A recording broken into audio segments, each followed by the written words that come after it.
За энэ удаагийн бичлэгээр багшийн аккаунтаар буюу ангиуд ирсэн багш нар сурч байгаа монгол үгээр бичсэн нэрсийг хэрхэн харах вэ гэдэг талаар үзье. За ийшээ ороод за хэдүүлээ суралцагч тэгээд орох юм бол за энэ бол ингээд ангийн хүүхдүүдийн одоо мэдээлэл гарч ирж байна. За үүндээс одоо ингээд нэг хүүхэдтэй ингээд харах юм бол хүүхдүүдийн нэр уг л одоо ингээд монгол үгээр харагдаж байгаа. За тэгээд энийг яахтаа бол одоо зөвхөн за засах гэж дараад үзье.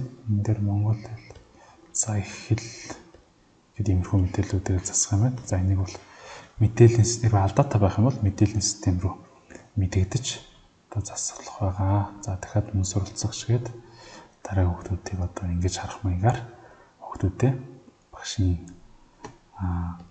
багшийн SS аккаунтаас бол ингэж шалгах нь байна.